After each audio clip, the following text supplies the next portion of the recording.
What is going on, everybody? It's the Frost, and we are here for AEW on TNT Review back on Wednesday afternoon, on Wednesday night. This was hopefully the final taped episode of TNT of AEW. This is the final episode taped from Georgia at the Monster Factory, even though they didn't want you to know that.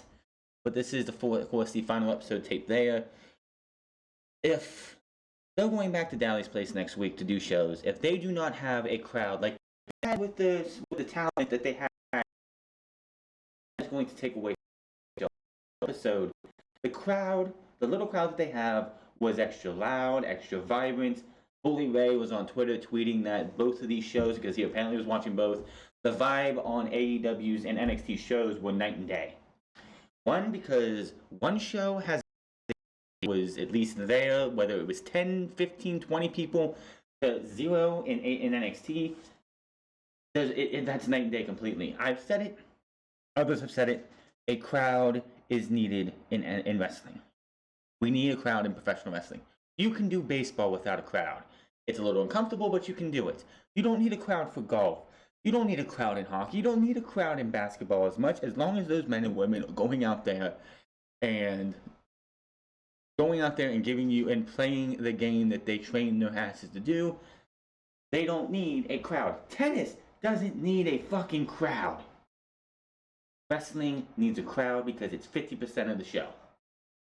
Wrestlers go out there and they get the crowd, they get hyped up for the crowd. If you're a heel and you're getting booed heavily from this crowd, especially if it's a packed audience, that's going to help you just know that you're doing things right. If you hit a big move and you get the reaction that you're looking for, or any reaction for that matter,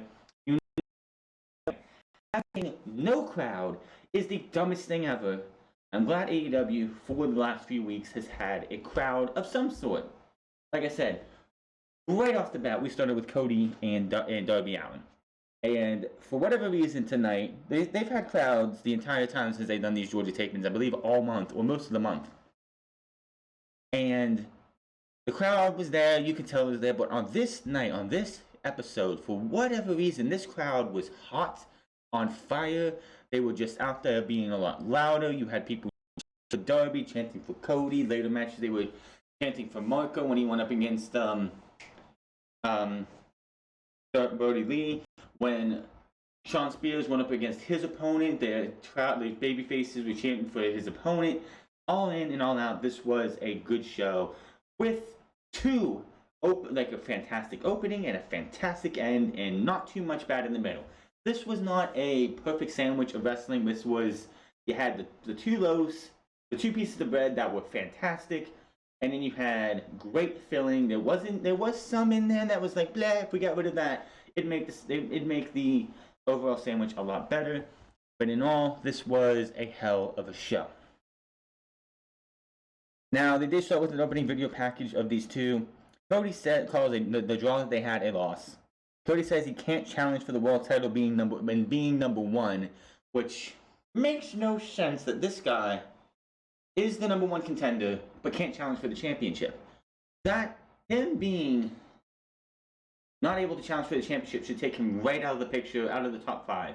Now, when the TNT title is won, whether it's Cody, Archer, Dustin, or Allin, but when this Double or Nothing, the winning person gets that title. Well, if Cody's not the one holding that title and it's one of the other ones, Cody should be in the top echelon of that championship. Because they're going to have a ranking system for that. Cody goes there, and they drop him out of the AEW World Title rankings. Again, he lost the right to challenge for the AEW Championship at Full Gear. Why the hell is he still in the rankings? It just makes no sense. Giovanni and Jericho are still on commentary, which looks like this might be the last week we get Jericho on commentary. We'll talk about that later. They break down the tournament series semifinals tonight. Cody versus Darby Allin will start the show. Jon Moxley speaks. Sean Spears in action. Brody Lee versus Marco Stunt. Havoc and Saban versus best friends in a no DQ, no countout match. My God, I got some words on that. We get an update from MJF, and Wardlow is in action as well. And then, of course, we go to the first match of the night. Darby Allin versus Cody. The little crowd that they had was hot for this match. This match was fantastic. Cody, Darby Allin have extremely good chemistry together. This was fantastic. Both guys just go out there and they bring it. They look fantastic at what they do. They stare down to start this. The crowd is hot for it. They lock up. Early cover for Cody. Gets a 2 count. Darby starts working on the arm. He has it in a wrist lock. He gets a chop block on Cody. Now he works on the leg, but Cody pushes him away into the guardrail on the outside. Cody's down by the apron, outside of the apron, the end of the apron. Darby slides out of the ring, goes over, tries to work on the leg some more, but Cody pushes him into the guardrail. Now, Cody then gets Darby, throws him into the ring, into the apron towards the entranceway. Cody then goes over, for whatever fucking reason. I know his wife's out there supporting him, but he goes out there, he gives her a little kiss, they talk, whatever. Darby runs in, tries to go back first into Cody. Cody moves out of the way, getting his wife in the way. Darby runs straight into Brandy. She goes into the guardrail, and Jericho is just going off on Cody. He's like calling him a son of a bitch. And how could he let his wife take that fall? He knew she was back there. What the hell is wrong with him? This guy is terrible. Cody is incensed. He beats the brakes off of Darby Allin, kicks him, beats him up, throws him into the ring, and we go to break. I don't know if you can hear the rain outside. It is absolutely pouring outside. Back and Cody is still on Darby. He takes a jackknife cover for a 2 count. Jericho is still ragging on Cody for getting out of the way of his wife. They show the replay, and he's like, "See, I told you this guy was a son of a bitch." Cody is with a surfboard, a stretch over his knees onto Darby Allin. He continues to beat him up. He's starting to beat Darby up, and I was at this point, and I'm like, if he's going to beat Darby up this much, Darby's got to be winning this, right? At 8:16 when this match started, I even put it in my notes, 8:16, I said Darby's winning this because the way this match was going. I figured they were going to have the rage of Cody's wife getting injured screw Cody out of winning this match. That's what I thought, and it looked like that till the very end. Pins by Cody, gets a bunch of 2 counts. Single crowd by Allin, gets the ropes. Darby gets out of a suplex. Darby tries to get hot, but Cody stops that. Code red by Darby, gets a 2. Then he goes for the leg. Cody fights to the ropes, gets it. Back elbow by Cody in the corner, goes up, but Darby crouches him on the top rope. He drapes Cody backwards. He has nowhere to go. He's stuck in the ropes. So Darby does what he tried to do earlier, which ended up costing Brandy some time, as she was taken to the back by Billy Gunn. I forgot to mention that. But he has Cody draped, so he runs to the other side, runs back, goes back first into Cody, knocking him down. Back to the knee, Darby goes, working Cody over. Cody on the outside. Baker, Darby Allin, who's not the heel, by the way, brings the referee over to distract her, because it was Aubrey. Cody is on the heel side, and then Britt Baker, out of nowhere, I don't know what this thing is. Is this her new gimmick? She takes her shoe, whacks Cody in the head with it. But Jericho is all for this. He's just like giddy and happy that she just hit him with her shoe. Darby back to the leg, headbutts to the knee, chop to the chest. Here we go to break. Double clothesline from both men are down. As we come back, both men up, tossing suplex by Cody. Disaster kick by Cody, but he can't get on. Which, it was kind of funny how it's been called the disaster kick multiple times in AEW before tonight, even when we had the full crew there. And for some reason, Tony Schiavone acts like he's never heard the word disaster kick before in his life. Belt comes off. Aubrey, he looks like he's going to whip him. Jericho's like, come on, hit him. Aubrey Edgewood stops that, takes the belt away. Cody leaps over Allin, knees buckle. Crossroads by Allin, gets a 2 count. Beautiful from Crossroads, by the way. Allin actually hit a pretty good one. It would not be the last person to use the Crossroads who's not named Cody Rhodes. More on that later. Allin gets a figure 4 on. Jericho's like, this guy has got these.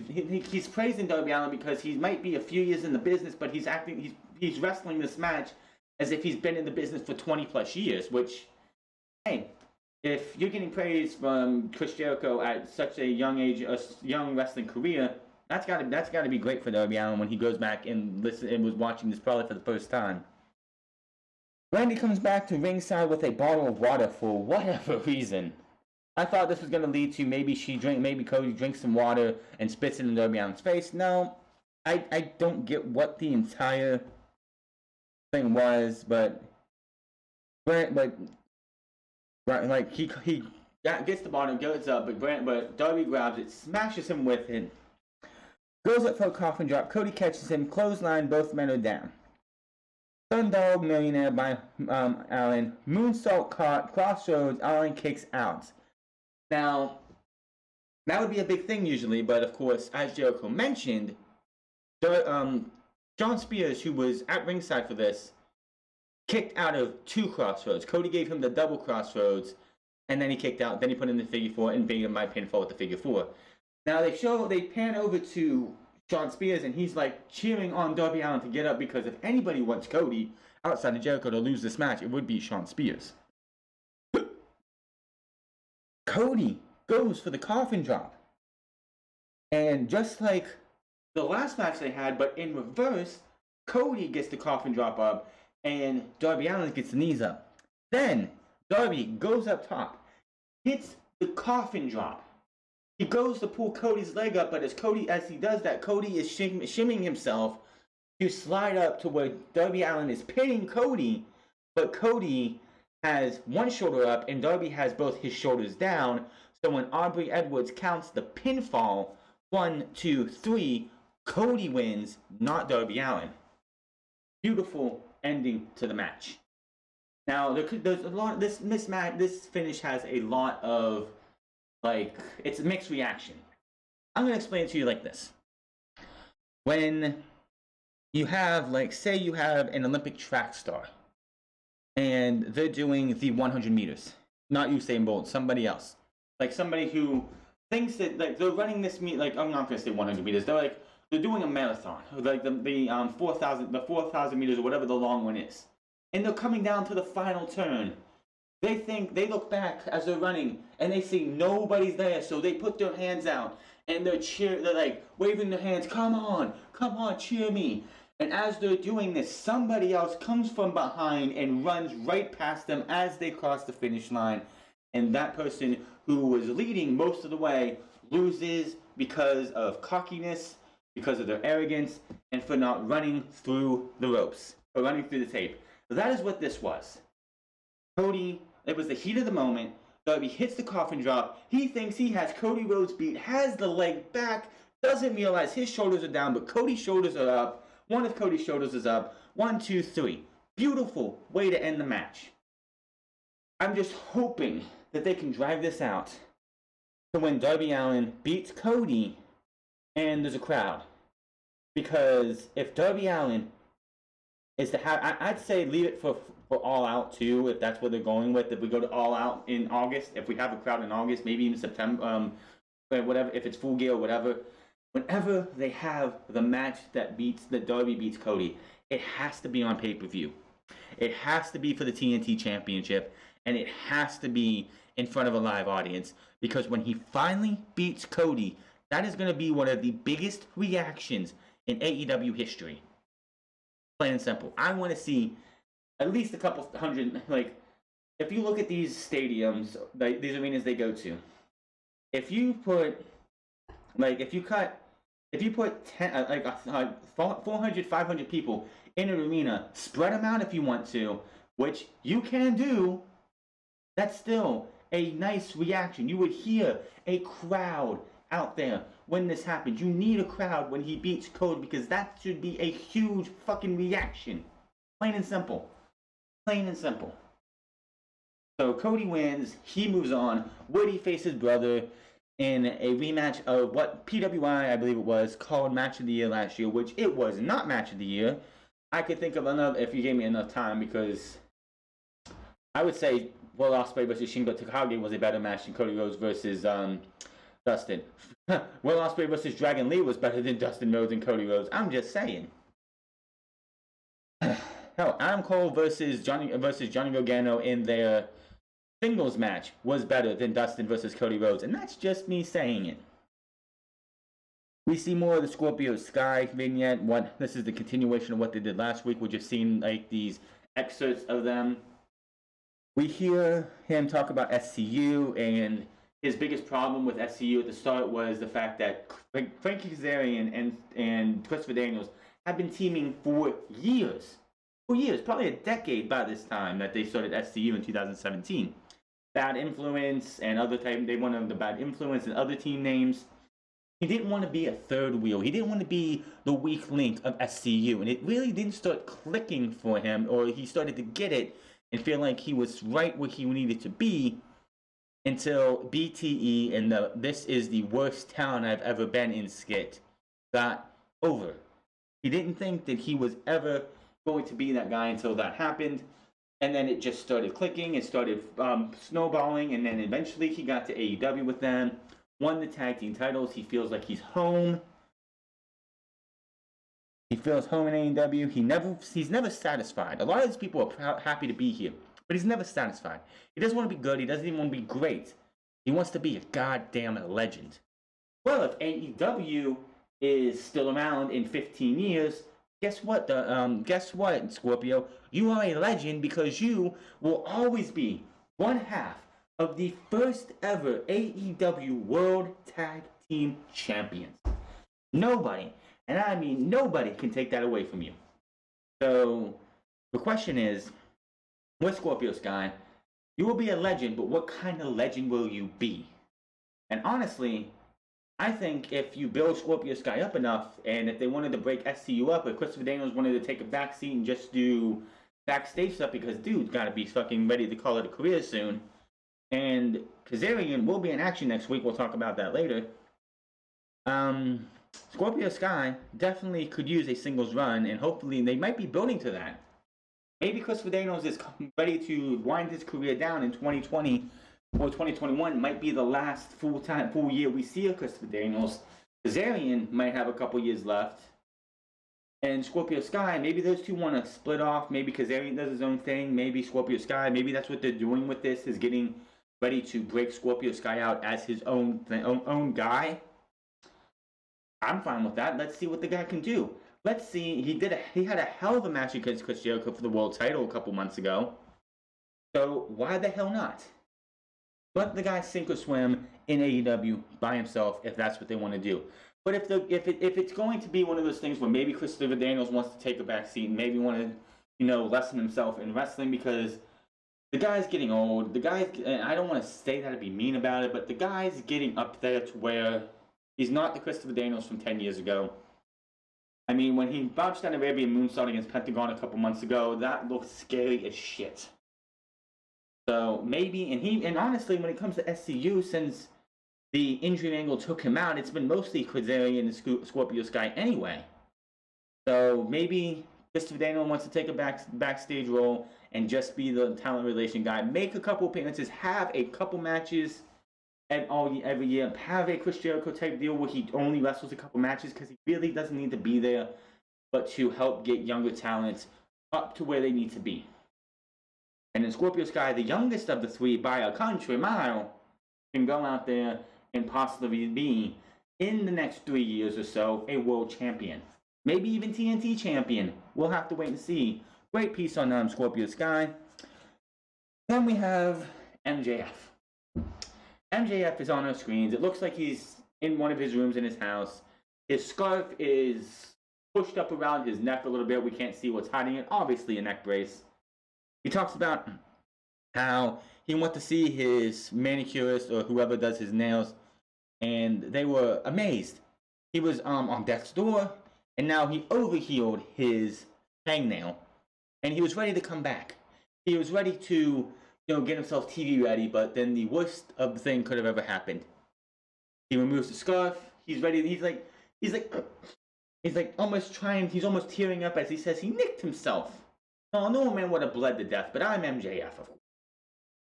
This guy, sarcasm is on fucking point. He's making fun of the fans, talking about, I was so ready to get on a filth-ridden plane, come to this show, and show you guys come out there and entertain each and every one of you. And I can't even do this guy justice. I have missed MJF. We saw him last week. We saw him this week. He returns to TNT next week. Hell of a fucking heel. I can't wait to see how he bashes fans and everything next week. But MJF is somebody that now, but the way things have been since they've taped in Georgia, they used a very limited roster. We've seen the best friends way too much. We've seen Cody, Dustin, Archer. Well, we haven't seen Dustin that much, I will say that. But we've seen Archer, Brody Lee, Wardlow. You have Brody Lee, Archer, and Wardlow on there every single week killing guys. I know we'll talk about Archer's match this week because he wasn't killing anybody, and trust me, he needed the next match. He needed that more than anything. But it was just too much of the same stuff over and over. Next week is going to be a fantastic show. Crowd be damned. But with MJF returning, other people returning, we'll talk about it later. AEW needs next week's show.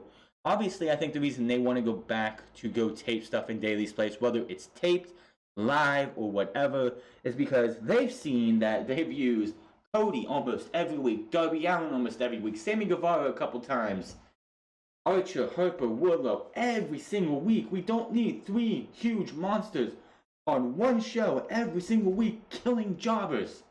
It's a little overkill. If you have Wardlow 1 week, Brody Lee 1 week, and Archer another week killing these guys and spread it out, majorly different. But when you have those 3 guys there, I know they have a very limited roster. I mean, you had Danny Jordan in the crowd for majority of the shows. Did not see her on TV once outside of in the crowd. Why wasn't she being used? You had Anna Jay. Why did she only have 1 match? You could have had 2 matches or so with Anna Jay in there. It's just so much. It's like, I know they had to use a very limited roster, and of course, I mean, you had the Gun Club out there. Why, outside of a match between Billy Gunn and Shawn Spears that was taped in Daly's place, did they not wrestle? Why hasn't Austin wrestled more than 1 match on TV? He wrestled twice. In the first match, they didn't put on Dark. They wrestled another match the next week, and then we haven't seen Austin wrestle since. Put that guy in the ring. He's there. He's probably really ready to go. Put him in there. I don't care if it's on Dark. I don't care if it's on TNT. Just put the guy in there. You had all this cast of talent here, and you didn't hardly use them all. Just my thoughts. I can't wait for next week. Musa took on Wardlow. So put another grave next to everybody else, all the other poor suckers who had to take on Wardlow, because this was a fucking massacre. Running Power Slam stopped Musa, who tried to do a little bit, slaps Wardlow. Running Power Slam was stopped by Musa. He slaps Wardlow. Mistakes were made, ladies and gentlemen. Mistakes were made. Springboard Enziguri. Wardlow goes to a knee. Wardlow bullies him into the corner, picks him up on the top rope, has him by the neck, does the up and down, and drops him. Brutal looking spot. Picks him up, F10, 1, 2, 3, and that was that. Another short work day for Wardlow. Probably didn't even break a sweat. They were in Georgia when they did these, so I don't know how much the heat they had there. And then we get to a very, very brutal match. Kip Sabian and Jimmy Havoc versus the Best Friends with Orange Cassidy at ringside. Another Florida's at ringside too for the other team. Jimmy Havoc was in his element. Plain and simple. I know we're in AEW. Jimmy Havoc has to do everything he can to go out there and not be that hardcore legend in the making he wants to be. But you put Jimmy Havoc in this environment, and the guy is going to shine. Really early on, Orange Cassidy's out there. Jimmy Havoc gets a chair. Looks like he's going to attack. I think it was Trent. And then he just takes the chair and tosses it at Orange Cassidy. Bam! Orange Cassidy looks like he just got shot. It was brutal looking. There were chair shots all over the place. Jimmy Havoc chokes, suplexes. I think it was just going so much I couldn't even remember who was who against what. But one of the Best Friends, I think it was Trent, gets suplexed to a bunch of chairs. Jimmy Havoc grabs another chair. Looks like he's going to do a concerto to him. The other one spears him. Then the violence gets too crazy. Like, holy shit. Pure and utter violence. Trent has, and this was funny because Jericho may have laughed about this. This was not hardcore or anything. Apparently, Trent Beretta is a Bill Murray fan because this motherfucker had Bill Murray plastered on his knee pad. Just want to throw that out there. Sabre and Havoc were 2-on-1ing Trent for a good bit until Chucky T breaks up a pin. He breaks up the pin and then thrown back out. They go back to Trent. Trent took a lot of abuse in this match. Scary spots.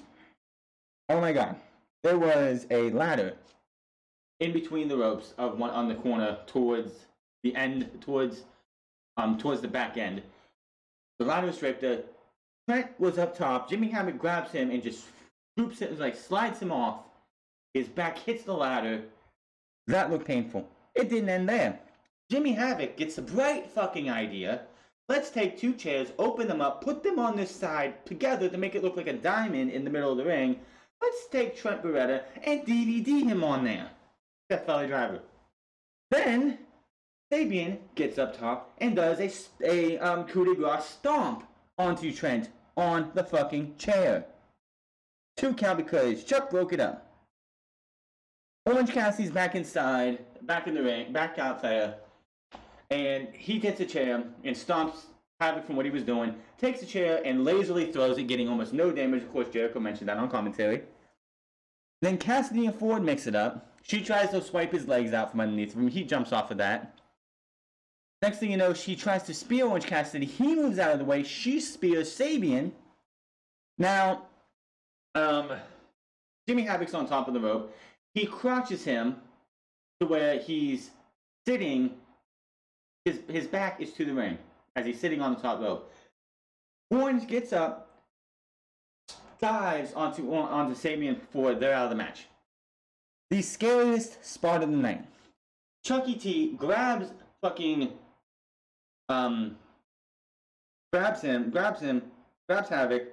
by his arms, has him up, and just power drives him onto some chairs, pins him 1, 2, 3. When they look back at the replay, yes, you could see how he protected Jimmy Havoc so Jimmy Havoc didn't fucking die. But holy shit, live, that looked fucking brutal. I know Joe Janela wants to be the one to die in the fucking ring, but I swear Jimmy Havoc died tonight. Jimmy Havoc is like Mick Foley. They have multiple lives that none of us have. So he lost a life tonight, and he'll be back sometime in a couple weeks probably. God damn, that was scary. Like, I'm sorry, but if you're going to have them up in the double it was a double underhook, lift him up as if he's going to go for a front face slam, and just power drove him down. Fuck that shit. I'm sorry, that is something you can't pay me to do. I don't care how well I'm protected. That looked like that hurt. Like, there was a part where one of them got powerbombed through a ladder and the ladder folded. It was just brutal all around. This is one of these matches that you sit here and it's like, yes, they had a crowd and the crowd was awesome. The crowd of wrestlers was awesome. They did a hell of a job making the show a lot better than it could have been with no crowd. But could you imagine being in some arena like in Salt Lake City or Denver, Colorado, or Pittsburgh, Pennsylvania, or Huntsville, Alabama, in front of a 10, 11 seat arena of people just sitting there, a packed house.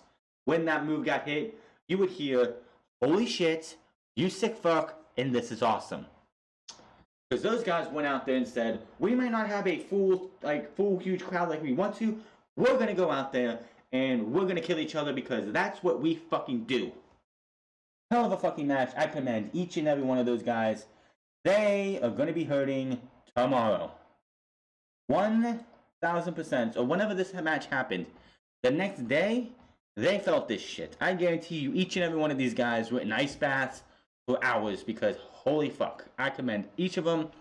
I would not be able to put my shit through there. I just watched the dark side of the ring on the guy who slapped that pissant reporter, and him not wanting him and that reporter saying this is all fake bullshit. Anybody call that shit fake? You need to be slapped in the face because I want to see after this match. I want to see anybody who calls professional wrestling the F word go out there and take any of those fucking spots and tell me it's that word. Believe me, people would change their tune immediately. Taking the chair shot to the back, that shit ain't pretty. Being dropped back first onto a ladder, not fun. Taking that power driver to the max. I don't care how well protected you are, that's going to fucking hurt the next day. Shit, man. Best friends win. Hell of a match. Now, we go to Britt Baker in her dentistry office apparently, and she's getting her makeup done. She calls her makeup artist Reba, but that's not a Reba. That's Rebel. Now, Rebel, from my best of knowledge, was the valet to Nux in the Menagerie in Impact Wrestling, and a little bit after that, that's where she made her main TV debut. Was with the whole Menagerie shit that they did in TNA after Ace and Nates fell through, and that's where you got Crazy Steve and a bunch of other things going on. But she's in AEW right now. Apparently, she did a lot of makeup backstage for the wrestlers, for the women's wrestlers, and everything. Probably for Crazy. She probably did Crazy Steve's makeup too, or painting. Who knows? But she looks to be in AEW now. She is also a professional wrestler. If that's true, and she's on the women's roster now, that is good for her. Great for her. The entire promo after she pretty much has Rebel do this whole entire spiel of how much of an inspiration Britt Baker is. She goes on to her next thing of being a role model, and she is making fun of Tony Schiavone the entire time, calling him fat, showing this picture of him having a pushed out stomach, which is obviously photoshopped, and then showing what would happen if he what he really looks like, showing him that he shouldn't be wearing glasses because he's not smart and everything, and it was actually pretty good. She's becoming a really good heel. She credits Kenny Omega for her turning heel, and hell, it's better than what she was doing as a babyface. Then we go to Shawn Spears versus Baron Black, and Baron Black, I'm surprised, was not sued by Nintendo for his clear ripoff of the Legend of Zelda logo that he has on his chest and his knee pads. Just saying. Now, a lot of people gave Kenny Omega grief a couple weeks ago or last week when he had, I can't remember the guy's name, Angel. It was something Angels. And he gave this guy a lot of offense and let this guy get a lot of offense on Kenny Omega. He let this guy shine. And people talk shit on it and that Kenny Omega shouldn't do it and it hurts Kenny Omega. Bullshit. Bullshit. Kenny Omega, let this guy go out there and have this guy give him a competitive match. Yes, Kenny Omega could have went out there, beat the guy in 30 seconds, and been done with him. But you saw 2 or 3 or 4 other matches. If Lance Archer, and Brody Lee were on that show, you had 3 matches like that. So did you really need a 4th match? No. Second, the guy is either A, signed by AEW, and they don't have to tell us who is signed because they are not a publicly traded company. They don't have to tell us who's signed with the company. So maybe the guy signed and you don't fucking know it. Maybe this was his tryout match. They probably have tryout matches, but this is probably them wanting to do a tryout match because most tryout matches for AEW happen on Dark. They didn't put this one on Dark. They put it on TNT, and that's what they did. Same thing here with Baron Black. Are people gonna bitch and complain because Shawn Spears let this guy have a good bit of offense in on him? Probably because people are stupid. Good match here. Baron Black guy. I keep wanting to say Baron Blade because you have that character from WWE 2K 2 years in a row called Baron Blade. He was a character in the story modes. But Baron gets some offense in, but Spears hits him with a spine buster to stop that. And Spears beats up Black, snap suplex by Spears. Spears with a Jericho. He does the Jericho cocky pin from like WCW where he stamps on him, steps 1 foot on, and then just flexes. Jericho pop for that. Black back on offense, but Spears stops that. Hits the C4 into a sharpshooter. Baron Black eventually taps out, and Shawn Spears is your winner. Now, Josiah Williams was released by WWE 2 weeks ago, or last week. Was it last week or 2 weeks ago? It was 2 weeks ago. And he did Shawn Spears' music for AEW right before he got signed by WWE. Could we see a collaboration between these two now because Josiah is free of the WWE? Who knows? Then we go to Brody Lee versus Marco Stunt. Marco uses his speed to avoid the big guy ducking clotheslines left and right until Brody Lee finally gets down on one knee and clotheslines this guy and taking him down. Then destroys him left and right in the ring. Marco goes, Brody Lee's outside for some reason. Marco comes in, tries for his dive, gets caught, dropped onto the ground. And then, this was your Vince McMahon punch in the gut of April 29th, 2020. Jericho's like, I faced this guy multiple times in the past, but I didn't know the character. I didn't know how cool, calm, and callous this guy. He's not some goofy southerner. Vince McMahon shot right there. Why is that a Vince McMahon shot? Because it's been proven, and Brody Lee said this on Talk is Jericho, if I'm correct. This guy was not used in WWE in any meaningful way because Vince McMahon did not like that he couldn't do a southern accent. An upstate New York guy couldn't do a southern accent. I wonder why. But Black Hole Slam, which I absolutely love the Black Hole Slam. It's a swinging side slam, but the Abyss made a move in his repertoire for years. I love it. It's an awesome move. Because of the size of Marco's stunt, what he usually does a spinning lariat, but I don't think he's gonna want to try and strain himself to do a spinning lariat and then go down to one knee to hit Marco's stunt with that. So he picks him up as he's dead, picks him up, hits a massive powerbomb, 1, 2, 3, and that is that. I don't know what it is. It's just Brody Lee killing people just doesn't work for me. Wardlow makes sense because I've never seen Wardlow. No move outside of his local indie area. Nobody's seen Wardlow until we came to AEW. Lance Archer has been in Japan for the last 10 plus years, but Brody Lee was in WWE back at Hell in a Cell facing Daniel Bryan and Roman Reigns. I don't need to see this guy killing Marco Stunt and other jobbers. I need to see this guy fighting actual signed talent that can give him a fight. I don't like, if you want to have Brody Lee go through SCU, because they were doing the whole SCU thing and they really didn't go anywhere with it. You had the first night that this all started, and they had to, which was supposed to be in Brody Lee's hometown, and things didn't go the way it was supposed to. So they had Kazarian and Daniels at the taping, at the first show, which was live, in Daly's place, so they could introduce him, and then they just didn't do anything because they went back to Southern California. They've done stuff on BTE, but they didn't. It's like they had the reveal on Christopher Daniels, and then they just dropped whatever they were doing after that.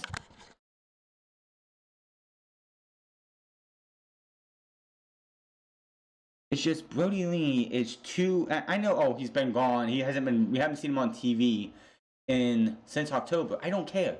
I know what Brody Lee / Luke Harper can do in the fucking ring. I don't need to see him going up against jobbers to establish him as a real threat. I know how good he is in the fucking ring. If you actually watched him one of the few times that WWE actually let this guy shine, he doesn't need this. Let this guy go out there and have competent matches against talent that could give him a challenge. I would love to see what he does against a Frankie Kazarian. Next week, Frankie Kazarian is going to take on Jon Moxley, apparently.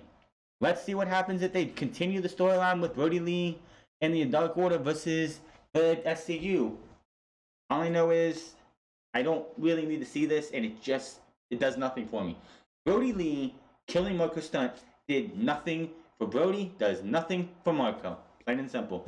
Oh, it's going to get sympathy for Marco because he's such a small fry. No, I don't give a shit.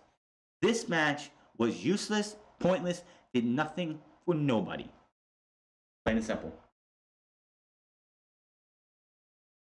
Moxley, then we go right to Moxley, who says, isn't it amazing how a few weeks ago, I think he said 8 weeks ago, I was celebrating winning the AEW World Championship. Blood on my face, just celebrating with all of you.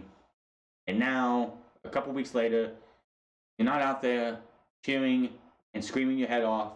You're all sitting at home, which this whole social distancing thing is a bunch of bullshit, and I'm not getting into it, but it is. And then he goes into the weirdest PSA spiel of ever. He talks how next week they're going to be live. It's great that they're going back to being live, and he will be live in the arena next week, taking on Frankie Kazarian, apparently. He's thankful that they're alive. He's thankful to his wife because anybody who has to put up with him is a really strong woman. And the very last thing he says is, make sure to call your grandmother. What the fuck was that? We get MJF versus returns next week. The Sex Gods, that's a great fucking name, by the way. Chris Jericho and Sammy Guevara versus Matt Hardy and Kenny Omega. So we are going to pick right back up the Inner Circle versus the Elite next week, which, in my opinion, would have been a great way for Darby Allin. Like, if Darby Allin lost to Sammy Guevara last week, it would have made sense because you could have helped build and continue the storyline between the Inner Circle and the Elite. But they're going to start that again next week, apparently, as we build towards Double or Nothing. Moxley versus Kazarian, and that should be great. They're bringing the big guns next week, and it's going to be great to see Matt Hardy make his in-ring AEW debut next week. My question is this is the thing. Didn't Rebby, a couple weeks ago, on Twitter say she is not allowing her husband to go anywhere, whether it's a wrestling convention, a wrestling show, or anywhere else outside of their local community until the pandemic has passed? Did she? Didn't she say that? So, what the hell changed? I don't know. I don't know. That's interesting. And then we go to Lance Archer versus Dustin. Now, I guess this is Lance Archer's bit coming out because he's coming out and some guy and some bum is just standing there and he comes in and blasts him, knocking him out. He comes into the ring to take on Dustin Rhodes with Brandy by his side. So it looks like Brandy healed from her spear earlier in the show.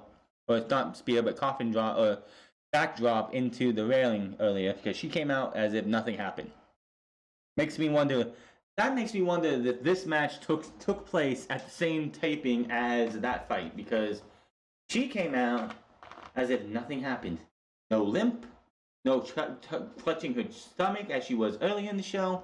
Nothing, as if it was a day or two later. Now, I think that before AEW decided that next week they're going back to Daly's place in Florida because Florida deemed all professional sports with a national audience, NBA, MLB, MLS, WWE, AEW, any of that stuff, football, basketball, baseball, hockey, soccer, whatever, wrestling, as essential to Florida. So you have a national audience, you can go to Florida and do anything. The UFC is going to be in Florida apparently in a couple weeks for the next UFC event. Okay. But I have a feeling before they did that, this match was going to take place. One of these matches that we had tonight was going to take place next week. Because if I'm correct, I believe Brian Alvarez or somebody, I think it was Dave Meltzer, reported that they had footage for the next 2 weeks after this, from this all the way to the 13th of May, which would give them a week. They would have to do 1 week of TV before Double or Nothing, which is going to be the 23rd of May, the next to last week of May. So that was what, and then they decided to go back to last. So I think they were like, you know what, we're going to scrap anything else that we did, but these two matches and whatever else we had planned, because I believe it was announced last week that they're going to be going, or talked about last week that they're going to be going live after this week. So they took both of these matches and put them on one show, and that is why Brandy came out looking like nothing happened.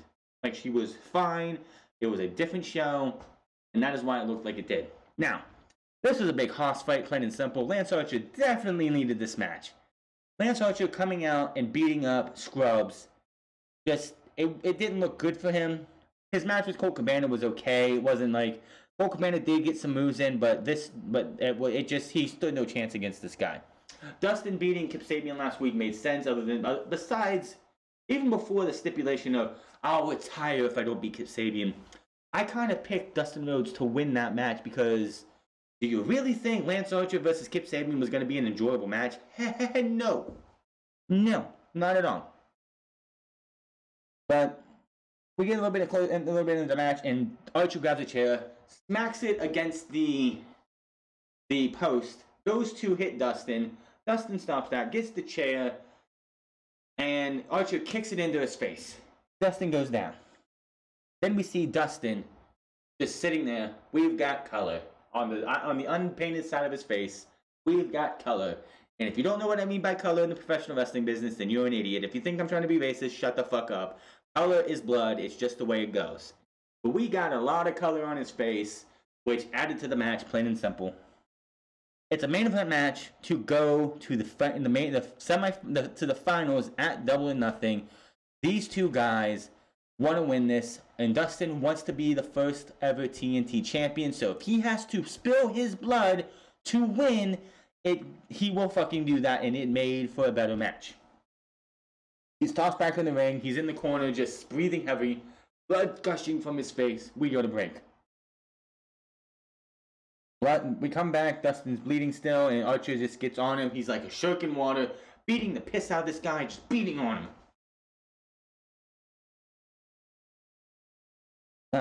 Archer's making an example of Dustin. Archer turns his back.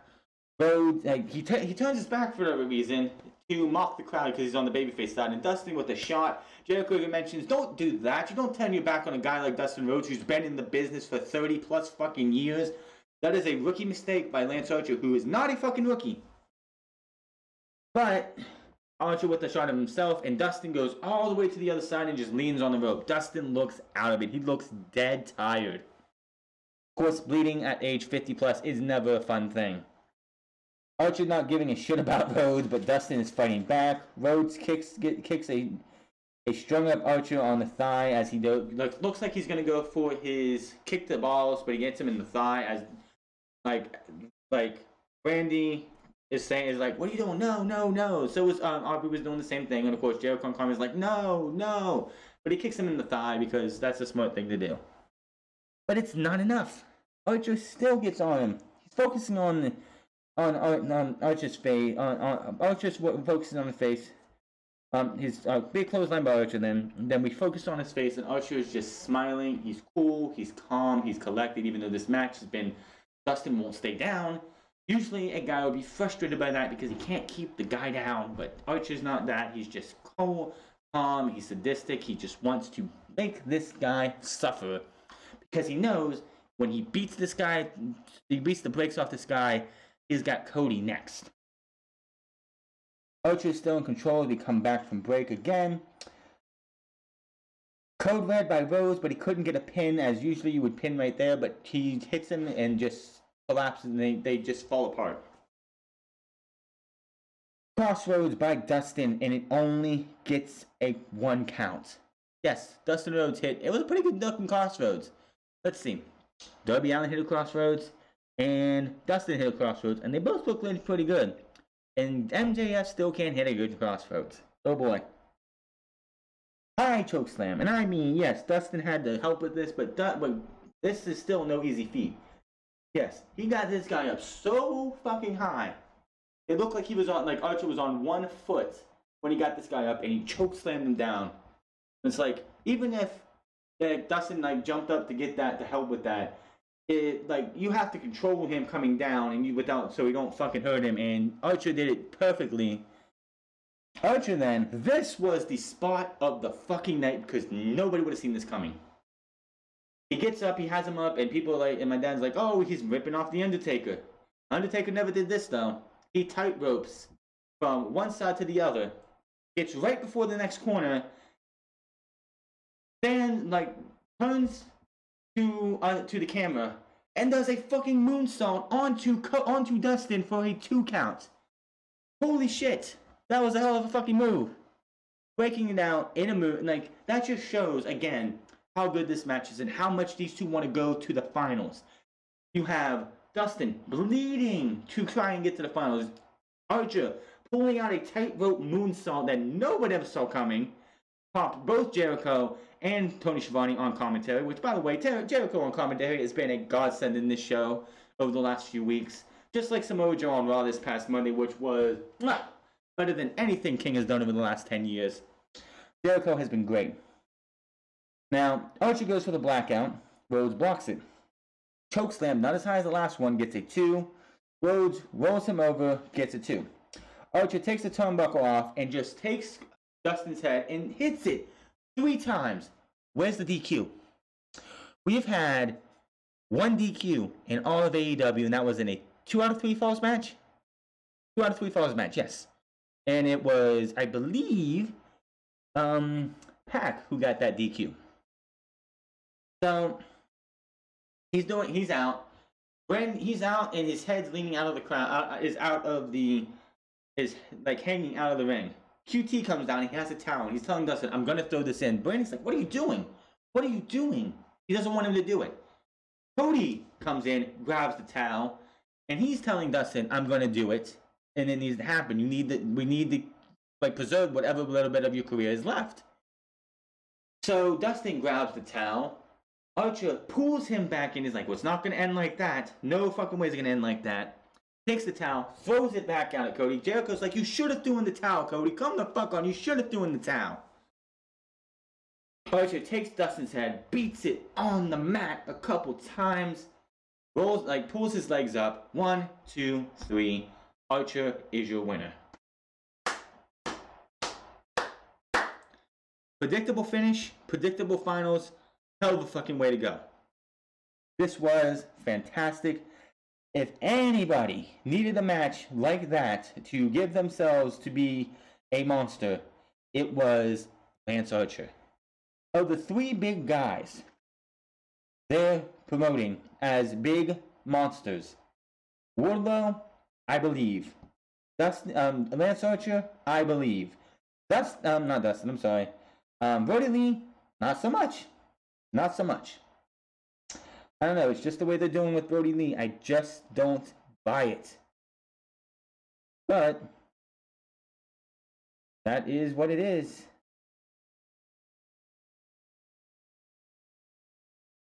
So that was how it ended. You see, now when we get to Double or Nothing, and we see this match go on. We have a full month, about a month, to get to Double or Nothing. They have so much they can do between now and then. The emotional toll, Jake the Snake Roberts promos are going to be fire for this. Completely fire. I cannot wait to see what they do to build towards this match. This show was fantastic to the point that it could be. And there's nothing else more I can say. Darby Allin put on a fantastic show, but the heat of the moment got the better of him, and that is that. There's nothing else I can say about it as, like, this show was good. It just, like, you watch these shows and you see that Lance Archer spot, and you're like, if that was in front of a crowd of 10,000 people, they would have blew the lid off the place. Holy shit! Who would have thought the Murder Hawk Monster could do that move? When you had all the big sick moves in the in AEW in that hardcore match, what are you gonna do about it? Like, people will be going absolutely ballistic. So the fact that we have this going on and all this pandemic stuff going on, and we can't have crowds because of bullshit lies that are just scaring people left and right, it does take away from these shows. Yes. But this show was way better than it could have been because they had a little bit of a crowd. I can't wait till this pandemic bullshit is over, because when we get that crowd back and you have matches like you had with Dustin versus Lance Archer, you have that fucking tag team title match, which, by the way, the Sex Gods versus Matt Hardy and Kenny Omega next week is a fucking street fight. So it's another one of those that if they don't have a crowd, it's going to be a good match, but it's going to be like that spot. Oh, imagine if there was you're going to have that thought when you're watching this. Oh, that spot was brutal. Imagine we had a crowd for that. Or, oh my God, that, like, what are they doing? Imagine if there was a crowd there. It's just, you see these moves you see these spots and it's like, if they had a crowd, it would be, you would see so much better. These shows would come off so much better. Why people aren't watching is simple.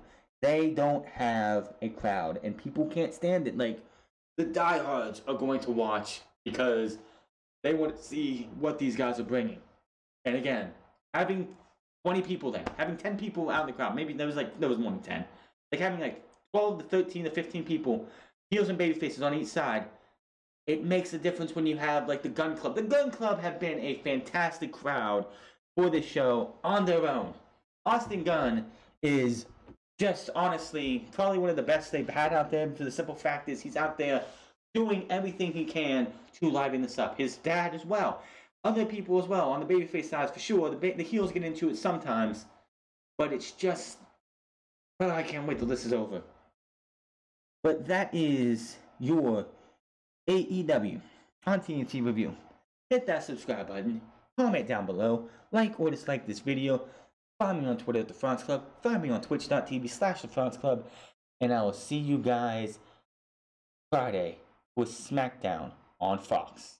Until then, my name is The France, and I will see you guys later.